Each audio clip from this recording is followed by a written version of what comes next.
불교를 수행하면 공에 의해 도달하게 됩니다. 소승에서는 아공을 깨닫고 확정하는 것이 목표입니다.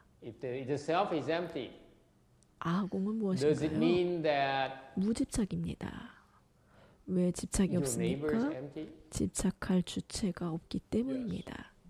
명예에 집착하는 사람도 없고 잠에 집착하는 사람도 없고 음식, 욕망에 집착하는 사람도 없습니다. 아공은 성, 잠, 재물, 명예 등 모든 욕망에 집착한 주체가 없다는 것입니다. 화를 내는 사람도 없습니다. 공허하다는 것은 타인의 행동이나 언행에 영향을 받지 않는다는 뜻입니다. 누군가가 모욕을 주거나 불공정하게 대해도 내면이 공허하기 때문에 상처받지 않습니다.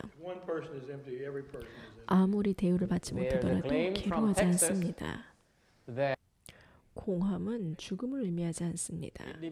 괴로움이 없다는 의미일 뿐 여전히 인식하고 감정을 느끼고 미소 짓거나 울 수 있습니다. 다만 집착하지 않을 뿐입니다. 공하지 않은 것은 무지입니다. 참된 공은 무지를 비우는 것, 진정한 지혜에 도달하는 것입니다. 첫 번째는 먼저 공 자체를 볼 수 있어야 됩니다. 그 다음 단계는 진공입니다. 대승에서는 공과 진공을 아주 분명하게 구분합니다. 공이라고 할 때 알아내 수준에서는 모든 것이 공합니다. 하지만 여전히 무지가 남아 있습니다.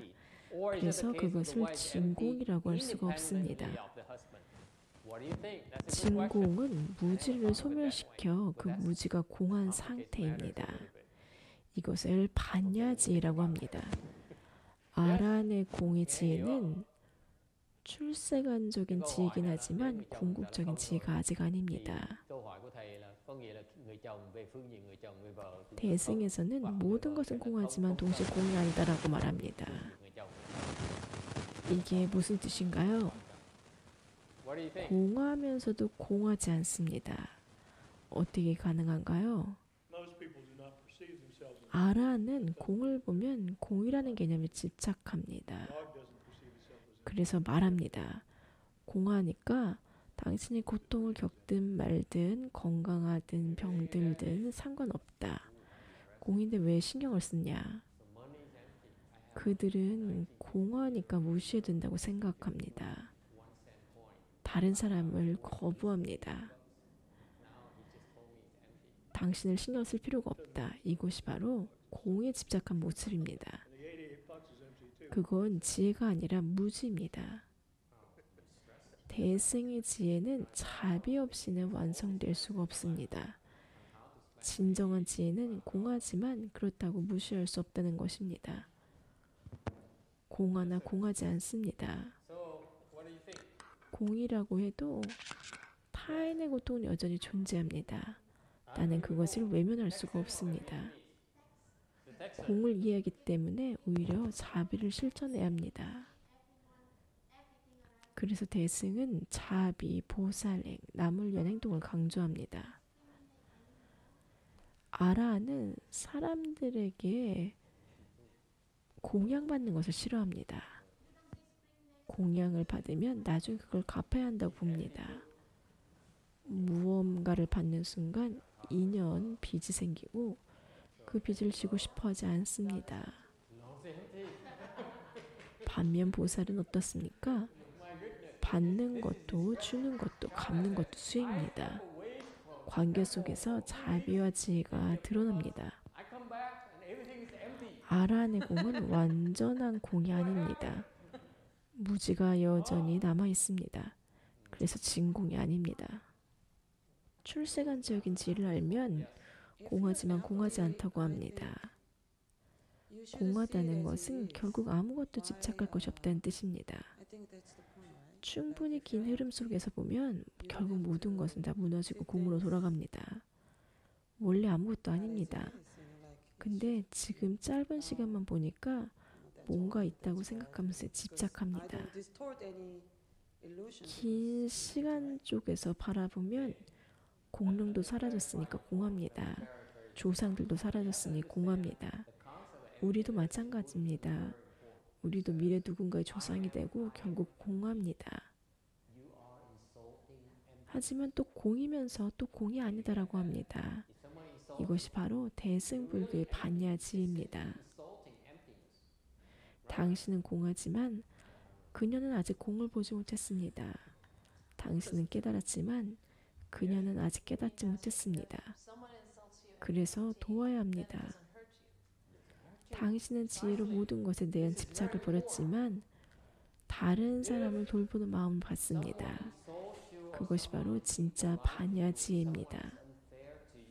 스스로만 해탈하고 끝내는 것이 아니라 다른 일들도 그 자리로 갈 수 있게 돕습니다. 그것이 바로 대승의 지혜입니다. 이 반야지혜에서는 어떤 것에도 집착하지 않습니다. 이를 참된 지혜, 궁극의 지혜라고 부르는 것입니다. 정말로 어떤 것에도 집착하지 않습니다. 소승의 공은 여전히 공이라는 개념에 집착합니다. 모든 것이 공하니까 도울 필요가 없어. 다 공하니까 상관없어. 이것은 어느 정도 지혜가 있긴 하지만 완전하지 않습니다. 하지 않음에 대한 미세한 집착이 남아 있습니다. 이 집착은 너무 미세해서 그 경지에 도달하기 전에 알 수가 없습니다. 모든 것을 보면서 공이야 아무것도 할 필요 없어 하면서 삶에서 도망칩니다. 책임을 회피합니다. 지혜를 가진 사람은 어떤 것에도 집착하지 않습니다.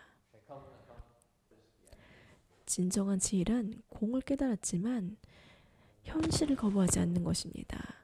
가족 문제도 직장 일도 인간관계도 다 진지하게 다룹니다. 공하지만 동시에 모두 중요합니다. 이것이 대승의 핵심입니다. 아무것도 버리지 않습니다. 소승은 공을 깨닫고 아무것도 하지 말아야지. 업을 만들면 과보를 받으니까 안 해야 해. 그러면서 행동을 거부합니다. 대승은 일부러 업을 만듭니다. 다른 존재를 돕기 위해서, 그들을 부처로 만들기 위해서입니다. 심지어 그 보살은 그들이 나보다 먼저 부처가 되길 원합니다 라고 합니다. 이것이 진공묘유입니다. 공이면서 동시에 유화입니다. 대부분의 사람들은 이번 생에서 반야지를 증득할 가능성이 없습니다.